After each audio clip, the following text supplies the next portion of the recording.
factual information deter them from what they know, quote unquote, to be a larger, more important truth. The media has fed into a lot of the misinformation that has swirled around this case, dating all the way back to the riots in Kenosha, which precipitated the whole series of events that left 2 people dead and Kyle Rittenhouse acquitted. But when you separate out the journalists, who are doing a bad job in many cases, and the activists who are aggressively lying, you have the bandwagoners, people who are kind of quasi-woke, people who want a virtue signal, didn't just disappear. It is still an existing and poisonous influence in our society. I would say less so than ever before. But that doesn't mean it's gone. It doesn't mean that we can't continue to strive to improve, right? I will grant all of those points.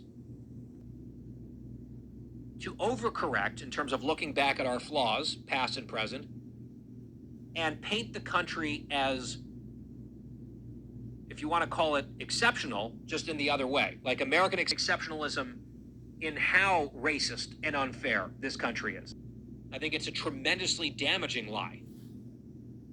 And some of these people, just to signal out and send a sign to their friends or their peer group or whatever that they're on board for whatever this project is, their Instagram stories or whatever,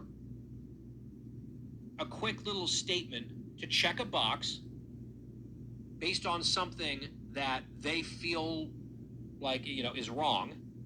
Even looking through, you got a bunch of people with these half-baked, half-assed statements about the Rittenhouse verdict and how this is just a reflection on how horrible we are. With bad information, misinformation, to claim that the case was about something that it wasn't, to get lots of details wrong, proudly wrong.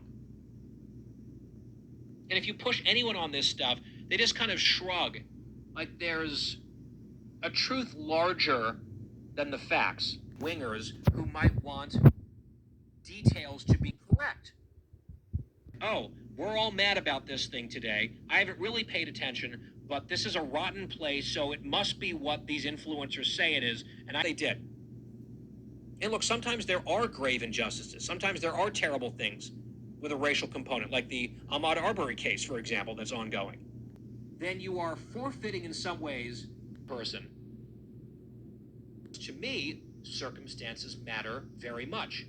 We want to satisfy, and we just shuffle off the details as if they're kind of secondary, tertiary, irrelevant, or trials, or indict or vindicate our system or our country as a whole, especially not if you've got the information wrong.